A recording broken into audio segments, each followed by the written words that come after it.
Welcome to Surveillance Report number 34, where we are dedicated to keeping you private and secure with the latest news. This report recaps some of the most noteworthy events from the last week, including the latest on the ongoing Apple and Google privacy changes, some really interesting research on stenographic attacks, an update on last year's Twitter mega hack, and more. I'm your host, Nathan from The New Oil. This podcast is listener-supported. You can support this podcast by donating to our Patreon, Coffee, Monero, signing up for Go Incognito Premium, contributing to our open-source projects like Plexus, sharing the site around, and more. Thanks to your support, we are able to keep content accessible and help further our mission of bringing privacy to the masses. Starting off in data breaches. The big story this week is that WeLeakInfo leaked customer payment information, which I guess was kind of a given from the name. WeLeakInfo was a popular website that sold usernames and passwords that they got from leaks and hacks around the internet, and it got taken down by law enforcement about a year ago. Long story short, one person realized that the email domain of WeLeakInfo was up for sale. So they bought it, they used it to do a password reset on WeLeakInfo's Stripe account, which worked and gave them access to all the customer information for paying customers. So not great, and a reminder to be careful who you trust with your payment information. Services Australia has been accused of breaching privacy. Services Australia on Friday sent an email to over 600 Northern Territory businesses informing them of the introduction of a divisive cashless debit card scheme in the territory starting Wednesday. Long story short, they used carbon copy instead of blind carbon copy. And for those who have never used those email features, carbon copy is when you want to copy a whole bunch of people. Blind carbon copy is when you want to copy a whole bunch of people, but not have their email address visible. Of course, blind carbon copy would have been the way to go because now all 600 people who were involved in this know who everybody else is. So not a huge data breach, but still just a reminder that sometimes human incompetence is the issue.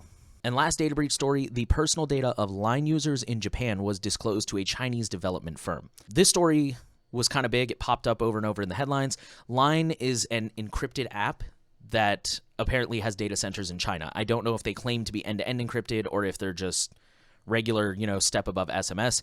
Either way, they got a lot of users. They confirmed that Chinese technicians were able to access data at least 32 times, including users' names, phone numbers, email addresses, and messages reported by users. Regular messages that were not reported were not visible. I would argue that's not end-to-end encrypted if the provider has any way of seeing your messages, whether they're reported or not.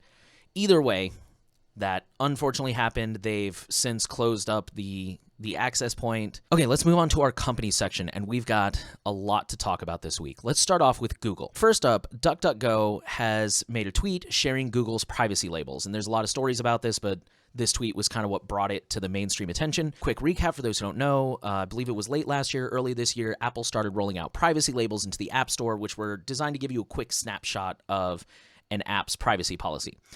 Google did not add them right away, and this was really unusual because Google usually updates their apps every couple of days.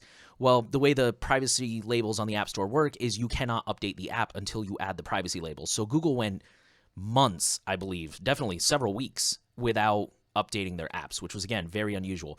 Well, they finally did, and DuckDuckGo just kind of screenshotted it and put them on blast. My personal conspiracy theory, I suspect that they were stalling this in the hopes that, all this privacy label stuff would blow over, and then whenever they did finally put it out, people would be less likely to check and care. Either way, they finally updated, and what is probably not surprising to most of our listeners, the labels show that Google and Chrome both collect tons of data directly linked to users. That is why we are not big fans of Google around here. They've done some cool stuff, they have some cool products, but they have no privacy whatsoever. It's just a bad situation. Our next Google story is that Google is planning to go ahead with their privacy changes. So we've been talking about this a lot. Google is planning to ditch third-party cookies, and this has attracted a lot of criticism. People are pointing out that it is creating a monopoly where Google becomes the sole gateway between users and advertisers, and everyone has to proxy through them. Long story short, Google doesn't care, and they're going to keep doing it anyways because they argue that it's better for users. Speaking of Google having really cool features, Google is using machine learning to try and fix your bad sleep habits with the new Nest Hub. Allegedly in response to market demand, Google claims that a lot of people said they want this feature. Google Nest is rolling out sleep sensing, which is fortunately an opt-in feature to help track and improve sleep patterns. It uses a wide variety of microphones, motion sensors, cameras to just kind of keep an eye on you while you sleep and just give you analytics on your sleep, how quickly you fall asleep, how long you stay asleep, how much you move in your sleep, and kind of give you tips to sleep better. They claim that no data is going to be submitted to the servers and that it is not used for any personalized advertising. Let's pivot and go to the other side of the corporate big tech spectrum. Let's talk about Apple. An iOS developer who drew attention to App Store scams is now suing Apple. I'm totally going to butcher this name. I'm sorry. Costa Elefthero. He's a developer of the Apple Watch keyboard app FlickType, and he is suing Apple for monopolistic practices. Basically, Costa is claiming that when he put his app out, he was targeted by fake reviews and competitors, and it damaged his app. He didn't get as many sales as he thinks he would have gotten if they hadn't bombarded him with fake negative reviews and stuff like that.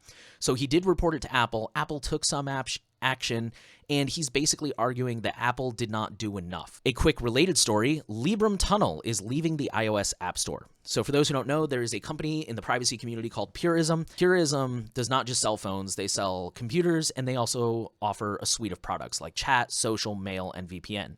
Mail and VPN are paid features. To sum it up, Librem is being required to add in-app purchases to their VPN on the App Store, despite the fact that they use an external system to handle all the payment. They are comparing this to the ongoing dispute between Apple and Epic. Basically, Apple wants to argue that if you sell any kind of app in the App Store, you owe them 30% of your profits, even if that app does not use Apple's payment structure. Librem Tunnel is refusing to give in, and they insist on using their own payment system that they've got externally. So they are pulling Librem Tunnel out of the iOS App Store, and they are offering support to paying customers to help set up OpenVPN instead of the Librem Tunnel. iOS developers are being targeted with a new macOS malware. So security researchers have discovered a macOS malware being used in the wild to target iOS apps. They are calling it Xcode Spy. Again, I'm not a developer, so I apologize if I'm not summing this up well. Xcode Spy is a malicious run script that is snuck into a legitimate Xcode project. Every time the developer builds that Xcode project, Xcode Spy installs a launch agent, which effectively makes it persistent, which is pretty unusual for iOS devices. Once Xcode Spy is activated, it downloads a backdoor named Eggshell. The interesting thing about this attack is it's a little bit complicated. It has not been definitively linked to any nation states, but it is suspected to be associated with North Korea based on the company who reported this, who was not named, but apparently they've been targeted by North Korea in the past. Speaking of iOS and security, iOS security fixes could soon be delivered separately from other updates. iOS 14.5 Beta 4 was released today, or yesterday, I guess, at the time of this recording. The code suggests that Apple will soon give users the option to choose to install security updates without installing full OS features, which could be great news for those that just want the security and don't really give a crap about all the other stuff clogging up their OS. Certainly good news for me. I'm running an older iOS device myself, and I'm really running out of space with all these constant updates, years of OS updates. And then we got a few other odds and ends here in the company section.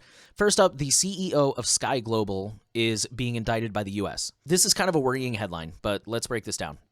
The U.S. Department of Justice is suing Jean-Francois Ape for racketeering. That's the actual charge. What they are alleging is that he was marketing specifically to criminals as a platform that would allow them to operate outside the law. So in other words, don't panic. Surprisingly, this is not the U.S. attacking end-to-end encryption, not this time. It's the U.S. attacking a company that is specifically marketing itself towards criminals and specifically advertising as a way to break the law and get away with it. Match Group is partnering with Garbo to make background checks available on Tinder. So Garbo is a company that was founded in 2018, and it aims to make background checks affordable to help prevent gender-based violence. Tinder is planning to incorporate Garbo as part of the app to help people stay safe. On the one hand, I get this. Online dating is risky. You're meeting up with a total stranger from the internet that you know nothing about, and typically you're doing it alone. You know, you typically don't bring friends with you on dates and stuff like that. So it's kind of cool. My only concern personally is it says that Garbo pulls from public records. Public records are not always accurate. So I'm hoping that, number one, Garbo is going as upstream as possible, because I'll tell you right now, if you're pulling from those people search websites, this thing is going to be so far off base. And number two, I hope that Garbo offers people a way to appeal and correct if those records are incorrect. Personally, I don't really have an issue with this. I think it's just something you should be aware of if you decide to use Tinder. Speaking of other apps, Uber and Lyft are now sharing driver information in order to boost passenger safety. So basically, Uber and Lyft will begin sharing with each other a list of drivers who have been removed from their own platforms for quote-unquote serious safety incidents. So the goal is to reduce the risk of particularly sexual offenders on both platforms. If somebody gets removed from Lyft, right now they can just bounce right over to Uber and no one's the wiser. But they're going to start sharing data with each other in the hopes that it will keep people from doing that and it'll make the platform safer as a whole. A third party called HireRight will be in charge of collecting and managing that list because of course we need to involve a third party with this. Why can't they just do it themselves? But don't worry, I'm sure that'll be breached eventually. AWS S3 storage now holds over 100 trillion objects. This isn't really a big story. I just wanted to bring it to your attention. If any of you have followed me over from my old podcast, you remember that I had a running joke that AWS buckets are the source of at least half of all data breaches. The service is getting increasingly popular, and to my knowledge, they are not doing anything to improve their security. Let's talk about Facebook real quick. Facebook is expanding support for security keys to iOS and Android. Security keys are hardware tokens, USB tokens usually, YubiKey, OnlyKey, NitroKey. There's a lot of popular options out there. They're really good. They make you about as unhackable as you can be realistically when it comes to two-factor authentication. I don't encourage the use of Facebook, but if you do use Facebook, I totally recommend you use this feature now. On the less awesome side, Facebook is building an Instagram for kids under the age of 13. There is not much to say here. I read this article hoping that there was some kind of logic here. It sounds like they're just trying to hook kids while they're young. You know, they even straight up say in the article that part of their logic is just to widen their audience and hook more people. On the topic of Google, Apple, and Facebook, there is a new account-stealing malware distributed via fake software crack sites. This malware, once it gets onto your computer, it steals your passwords and your cookies, and it also has the option to deliver even more malware in the future. So the moral of the story, don't steal stuff. I mean, I get it. I'm not trying to be like Mr., poor people should just buy more money. But also, man, it is so risky. And nowadays, there's so many free software alternatives. Like for Photoshop, there's GIMP. For Vegas, there's like Lightworks, and DaVinci Resolve is the one that Henry and I use. Like, there's just so many options, guys. Don't steal stuff. It's not worth the risk, both legally and malwarely, virusly, technologically. And our last company story, a man is pleading guilty in Nevada to plotting to extort Tesla. So you may remember this story. Last year, there was a Russian man who was caught attempting to bribe a Tesla employee with $1 million in order to get access to their network. In Nevada, it was a battery plant, so he could steal secrets and plant ransomware. This was actually a really unusual story, and that's one of the reasons it made headlines, because for one, it was face-to-face. Usually these attackers like to be far away, in another country where they're outside U.S. jurisdiction, and typically they also don't attempt to bribe people. Usually they look for leaked credentials, they try to brute force passwords, they try to social engineer. This guy was unusual because it was face-to-face, and he attempted to bribe somebody. And because of the nature of that, actually, a lot of experts speculated that this may have been a failed intelligence operation. The man obviously did not take the bribe. He went to the police, they arrested the guy, and now he is pleading guilty. Okay, let's move on to research. There's been some really interesting research this week. So first of all, a security researcher found out that you can hide zip and MP3 files inside PNGs on Twitter. This attack works, and I'm going to go ahead and quote the article here. While Twitter strips unnecessary data from PNG uploads, they don't remove trailing data from the deflate stream inside the IDAT chunk if the overall image file meets the requirements to avoid being re-encoded. Basically, Twitter usually does strip like metadata off your images, but this guy found a part of the metadata that doesn't get stripped where you can hide other file information. So this is what's called a stenographic attack or a stenography attack, and it allows malicious actors to hide, for example, malware inside of other files, which obscures them from conventional virus detection methods and, of course, other common sense approaches. Because typically, when I see a picture, I don't think, oh, this might have a virus embedded in it. I just think, cool, it's a picture, it's a meme. I want to share it with my friends and stuff. Just a fun little note, he demonstrated a proof of concept by having users convert a PNG into an MP3, which played Never Gonna Give You Up by Rick Astley. So, I like this person. The next story that I thought was interesting, AI uses your brain activity to create fake faces it knows you will find attractive. So this AI came in two parts, and it uses traditional machine learning. It actually uses, I believe, what's called adversarial machine learning. Basically, one part of the AI will create a fake face, and then it will show fake faces and real faces to the other AI, the other part of the AI, which then attempts to guess which ones are real, which ones are fake. And so as they do this constant back and forth feedback loop, both AIs get better. Researchers were able to use this along with EKGs, which is, the one where they put like stickers on your body and they monitor like brainwaves and stuff. They were able to use that to have the AI create faces that users found attractive. And it had about I believe it said 87% success rate or something like that. So anyways, why are we talking about this? Why is this important? To quote the article, there are certainly some sinister ways technology like this could be used. The faces don't need to be attractive, they just need to look real. Any circumstances where it would be useful to have fake people, like profile photos for dummy social media accounts used to manipulate online discourse, are ready target for the technological treachery. Luckily, the research team has some productive non-catfish applications for their system in mind. Quote, this could help us to understand the kind of features and their combinations that respond to cognitive functions such as biases, stereotypes, but also preferences and individual differences, unquote, said Tuukka Ruotsalo, an associate professor at the University of Helsinki. Our next story, this is just a quick one. 3 flaws that sat in the Linux kernel since 2006 could deliver root privileges to attackers. I mean, we've seen stories like this before. The important reason I'm sharing this story is just to remember that Linux is not a magic bullet. Just because you're using Linux doesn't suddenly mean that you're perfectly private and perfectly unhackable. All 3 flaws have been patched. If you're using current supported Linux distros, if you're using distros that are past end of life, well, I'm going to hope you know what you're doing on that one. Researchers have created a Bluetooth transmitting virus to improve COVID-19 tracking accuracy. The headline says it all. Researchers created a digital virus that transmits via Bluetooth, and they are trying to use it to simulate the spread of COVID.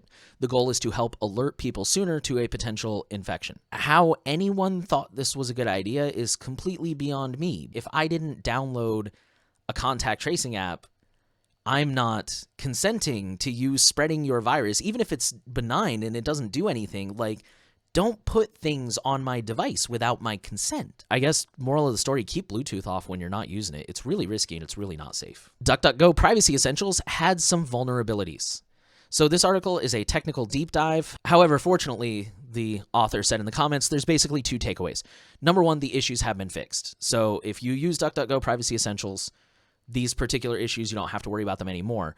But more importantly, this is my personal takeaway, this plugin had some serious issues with it. So remember to be careful when you install plugins. Choose them carefully, ask if you really need them, make sure they've been vetted, make sure they've got eyes on them. I mean, this could happen to anybody. I know we're picking on DuckDuckGo. This could have happened to uBlock Origin. This could have happened to HTTPS everywhere. I'm not saying that these things don't happen. I'm just saying you have to be aware, you have to be careful. All right, I thought this story was really cool. There are flaws in popular self-encrypting solid-state drives that let attackers decrypt data. So to quote the article, security researchers have discovered multiple critical vulnerabilities in some of the popular self-encrypting solid-state drives, or SSDs, that could allow an attacker to decrypt disk encryption and recover protected data without knowing the password for the disk. So researchers tested 3 of the brand Crucial and 4 of the brand Samsung. They found several different issues. From the looks of it, it looks like if you're not vulnerable to one, you're probably vulnerable to another one. Unfortunately, some of these flaws apply to Windows BitLocker if you're using hardware-based encryption. So first of all, I fully recommend full disk encryption. It's amazing. Even if you're not somebody who's targeted, it's just a good idea because, devices get lost, things get stolen. There's 2 solutions. First of all, if you're using Windows BitLocker, you can switch from hardware encryption to software encryption, and the article talks about how to do that. Alternatively, you can, and in my opinion should, use Veracrypt because it's open source. I believe it's been audited, but I could be wrong about that part. And they even point out specifically in the article, it is not victim to this because it is software-based encryption. And our last research story, 2 out of 3 people never read mobile app privacy settings. Safety.com, who posted this, they surveyed 1,154 U.S. residents. 65.9% of the people reported never reading mobile app privacy settings. 21.4% report sometimes reading the settings. 12.6% report always reading the settings. Age played a major role, with 72.6% of people under 35 saying they never read privacy settings. 56.1% of people age 55 and up report never reading privacy settings. The most common sentiment among survey respondents who said that they never check privacy settings was that they simply didn't care enough about what these apps track and record. As one person noted, quote, "It's impossible to tell who is tracking what for me. I try not to think about it too much," unquote. This often accompanies the "I have nothing to hide" mentality. This is why we're still doing this podcast. This is why we're still running Techlore and The New Oil. People clearly still have a lot to learn about, you know, how dangerous this tracking can be and the fact that they do have options. So please share the episode. This is a pretty sad research. All right, let's move into politics. Here on the U.S. national level, Bruce Schneier shared a paper on the insecurity of ES&S voting machines hash code. So ES&S is a company that makes electronic voting machines here in the U.S. I believe actually last year they were like the first company to actually not open source, but welcome security researchers and auditors, which typically electronic voting machine companies have not been real keen to do. There's a great HBO documentary called Kill Chain that's actually all about this, and I totally recommend it. 2 alarming things were found that I'm hoping they will be fixing. First off, if the reference hash code is completely missing, then it'll say, "Yes, boss, everything is fine," instead of reporting an error. Second, acceptance of testing of voting machines is done by the vendor, not the customer. Acceptance testing is the process by which a customer checks a delivered product to make sure it satisfies requirements. So basically, imagine if you ordered something online, it arrived, and then it was up to the shipper to mark it as having been delivered safely, not you. You don't have the right to say, like, well, this broke in transit. Those are huge problems, and I hope they will get those fixed. All right, our next story. This is a great news story. This makes me so happy. The U.S. government finally gets serious about IoT security. The U.S. government last December passed the IoT Security Improvement Act of 2020. The act requires IoT devices, or smart devices, that are purchased by the U.S. government to meet standards set by the National Institute of Standards and Technology, the NIST. So the reason this is good news is because, number one, this will likely result in better IoT security across the board, because companies are not going to bother making 2 sets of devices. They're not going to bother making the cheap piece of crap that doesn't meet these standards, as well as the slightly less cheap piece of crap that does meet these standards. They're just going to cut the low-end line. They're going to focus on the one that does meet the standards, and consumers are going to want that one anyways because, you know, it meets government standards. Secondly, the thing that makes this law really cool is it's headed by the NIST. Politicians are not tech people. You know, a lot of them don't understand technology. A lot of the time, laws are slow. So by the time this law would get passed, they would be recommending using, you know, encryption standards from like 5 years ago that have already been cracked. Instead, what they did is they said the NIST will issue the guidelines, and the law also allows for the flexibility for the NIST to change those guidelines and update them as the landscape changes. Unfortunately, something we are not doing right here in the US is protecting our grid from cyber attack. I can pretty much sum this up in one sentence. The Government Accountability Office says that the distribution systems for U.S. energy grid are increasingly, quote, vulnerable to cyber attack, in part due to the introduction of and reliance on monitoring and control technologies, unquote. We are adding a lot of smart devices to our energy grid to help monitor and manage it. Unfortunately, there is no guidance over how to best protect that data. And some cities and some grids have done a little bit, but again, there's no uniform guidance and there's no like overarching legislation, and unfortunately, it's making us very vulnerable. This next story was a big story that made the rounds. Cars have your location, and this spy firm wants to sell it to the U.S. military.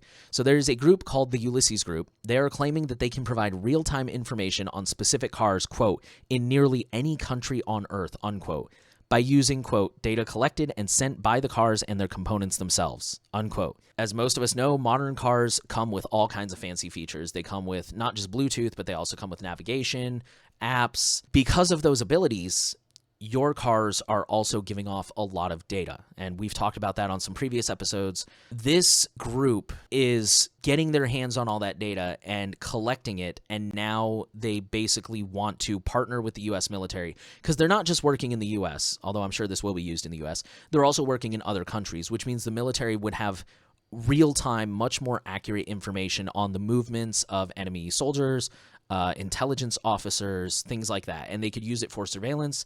They could use it to plan operations, drone strikes, things of that nature. At any rate, the whole article from Vice kind of sort of outlines the history of the Ulysses Group and military surveillance operations overall. It is definitely worth reading. Let's talk about last year's Twitter mega hack. So last summer, for those who don't remember, there was a major Twitter hack. It involved multiple high-profile accounts like Kanye West, Bill Gates, I believe Elon Musk was one of them.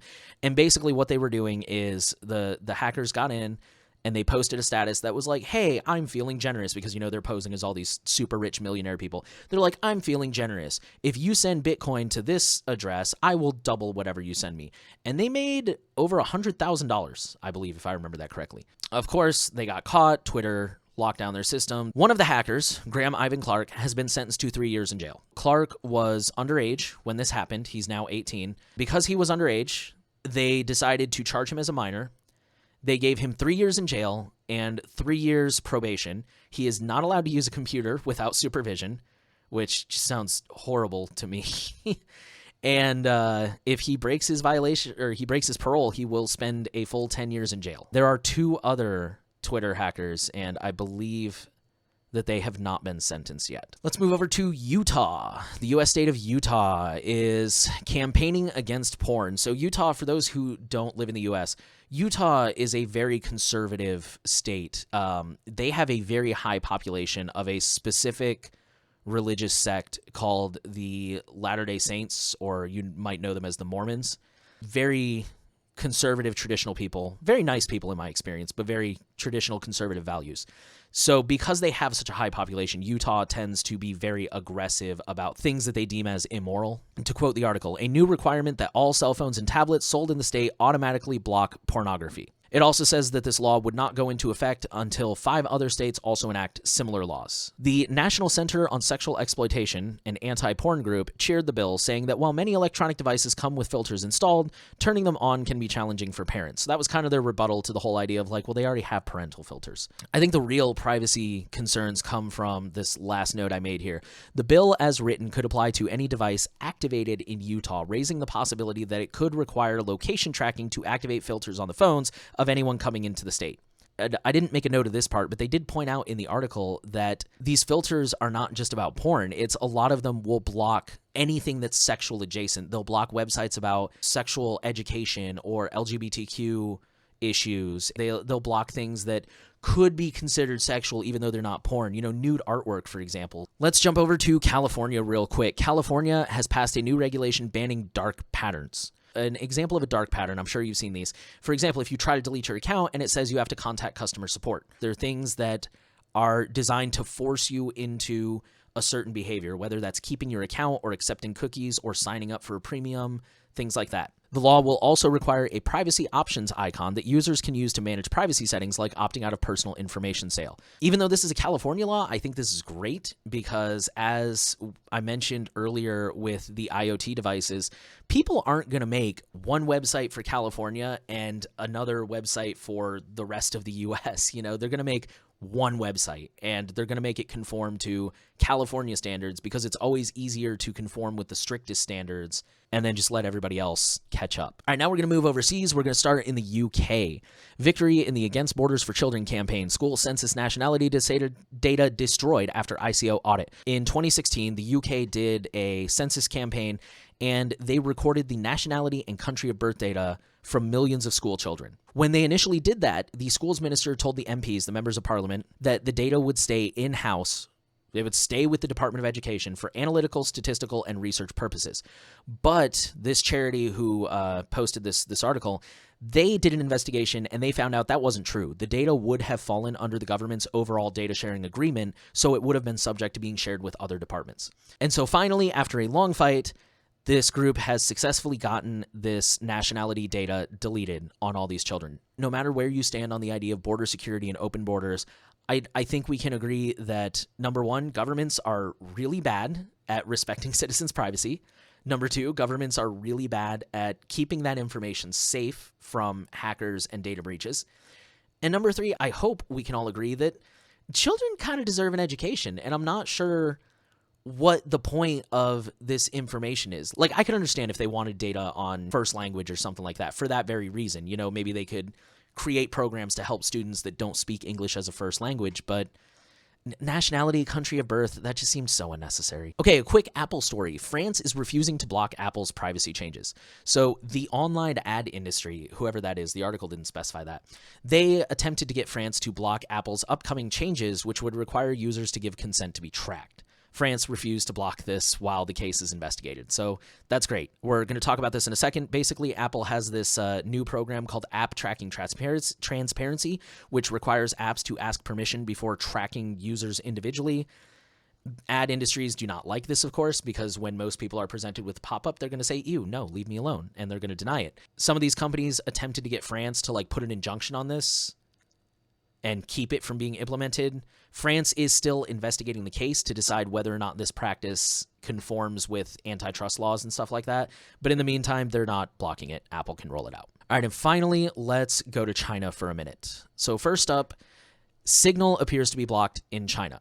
CNBC did an article. They talked about how it is still available for download in Chinese app stores, but it will not connect to the servers without a VPN. And unfortunately, China does that a lot. There's really not much to say. It's just, a big story that people should be aware of. Signal is now blocked in China, which I honestly kind of thought was only a matter of time. Second, Chinese apps are attempting to bypass Apple's app tracking transparency. So we just talked about this. Apple is rolling out their app tracking transparency. Basically, China has invented their own tracking identifier for iPhones that does not fall under the ATT. This would allow them to continue tracking users without consent. However, the article suggests that this still may not work because according to Apple's rules, they require all tracking to be done via ATT-approved methods. Again, according to the article, Apple is kind of aware that this is happening, but right now they're kind of turning a blind eye. Once they start rolling out ATT, once they start really cracking down on tracking of users, it will be interesting to see how they handle this conflict with China. And our last story, China is restricting Tesla use by military and state employees. So China has decided that anyone who works for the government or the military or other closely related agencies are not allowed to use Tesla vehicles. This appears to apply not only to official vehicles, but your personal life. You are not allowed to buy a Tesla. The reason is because the external cameras have the ability to constantly record, which in theory, that footage could be sent back to the US. So China is worried that it's a security risk as it would map out the city. It would give you an on-the-ground view of people's routes they take to work, the buildings they work at, so on and so forth. Okay, we have no FOSS stories this week, so we're going to go straight into Misfits. A big story this week, a hacker got all my texts for $16. So a Vice reporter paid a hacker to demonstrate that he could take over SMS messages without any indication on the victim's end. The hacker was able to intercept and receive all SMS messages with almost no technical skill and a total cost of only $16. So this is interesting because we've talked about SIM swapping before and how it's incredibly easy. It takes almost no skill. But the interesting thing about SIM swapping is it requires social engineering. It requires me to get in touch with your carrier and convince them that I am you and I am trying to change my SIM card to this other device that I'm in control of.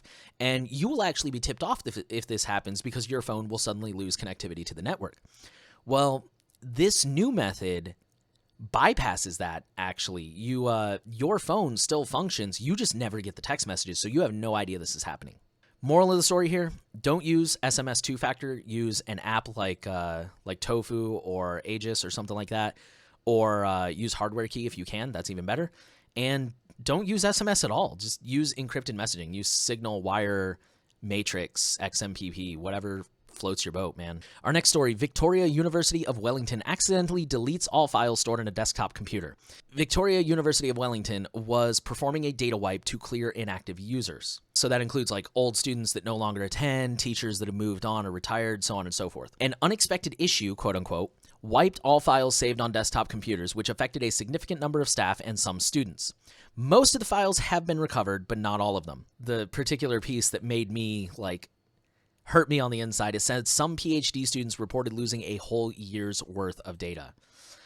Yikes. So the moral of the story, keep backups. A lot of the stuff that we talk about on this podcast and on our websites, yes, we put it in the context of hackers and privacy and things like that, but a lot of it has other applications too. We talk about keeping backups in case ransomware hits you. Sometimes it's not ransomware. Sometimes it's an IT glitch or, an idiot. And, we talk about going all the way back to the beginning, using throwaway email addresses and compartmentalizing your email. Well, sometimes it's just human error and somebody uses CC instead of BCC. Keep in mind that all of this stuff, again, even though we tend to frame it in the context of privacy and security, they have multiple applications. The FBI is warning of a rise in PYSA ransomware operators targeting US and UK schools. PYSA, I don't know how that's pronounced. Anyways, this is a pretty standard thing. Phishing emails, social engineering, and the compromise of remote desktop protocol credentials through theft or brute force are some of the tactics used to gain entry into a target system. I'm going to bundle that one in with this next story. U.S. taxpayers targeted in NetWire Remco's Trojan attack wave. Same thing, phishing emails that claim to be related to taxes because it's tax season here in the U.S. Hackers will send out emails saying like, oh, there's a problem with your return. Click this to open it. Boom, now you got malware. They're all ransomware and Trojans, so they're designed to steal credentials. They're designed to steal data. They're designed to encrypt your computer. So just be careful what you click on, man. Be careful of emails. Be careful of social engineering. Use good security. All that fun stuff. Singapore Bank turns on face verification at ATMs. So this is from OCBC Bank in Singapore. It is currently available at 8 ATMs. It is an opt-in system at the moment, and it allows customers to check balances without a card. In time, they are hoping to expand the service to include withdrawals, deposits, transfers, things like that, and of course, I'm sure they plan to expand it to other ATMs as well. Currently, it is using the government's national biometric database, which does have some interesting security features, like the ability to detect if it's a photo or if it's an actual person. I don't like this because it's facial recognition and it pings the government's database, but at the same time, like, I guess if they can prove that it isn't fooled by photos, it's probably safer than a card. That's just something to be aware of. Facial recognition is coming. It's a new fingerprint scan, and it is coming to all parts of our lives. On the topic of AI and facial recognition, a new PowerPoint tool can assess your body language during Zoom and team calls. This is actually not really a new tool. It's called Presenter Coach. It was originally developed back in 2009 to help people practice presenting, and it would watch their body language and their posture, and it would give them tips on how to be more confident and so forth. But now it is being reworked and rolled out to assess body language during web meetings. I guess they're going to try and check for if you're paying attention, if you're engaged, things like that. Just wanted to put that on everybody's radar because vaccines are starting to roll out, but we are still very much in a digital world of web meetings and Zoom meetings and things like that. Let's talk about IoT devices again. Your insecure Internet of Things devices are putting everyone at risk. Again, this is just another thing I wanted to put on everybody's radar. ZDNet is talking about how everybody's going out and they're buying IoT devices and they're not really putting a lot of thought into the security of these devices. Lesson, if you must get an IoT device, which personally I think you shouldn't unless you actually need it, but if you do get one, just practice good security. Change the default password, look through the settings, try to put it on its own VLAN or its own. One thing they recommend is to get a separate router just for IoT devices and connect to that. And of course, get reputable devices. Don't just get the cheap $15 crap because it'll never get updated and it's probably super vulnerable. Okay, that was all of our news this week. That was a really busy week. A lot happened. Thank you for bearing with us. Thank you for listening to the Surveillance Report. We are so happy to know that you are trying to be productive and staying safe out there. It is a dangerous world with a lot going on, and it's constantly changing. We want to ask you a favor. We want to ask that you share this podcast around. Make sure that you're subscribed, and if you're on a platform that allows for ratings like iTunes, then please give us a rating. We are trying to reach as many people as possible with the message of privacy, and every little thing you can do from sharing to subscribing, rating, all of that helps. So again, thank you for listening. Stay safe out there, and we will see you next week.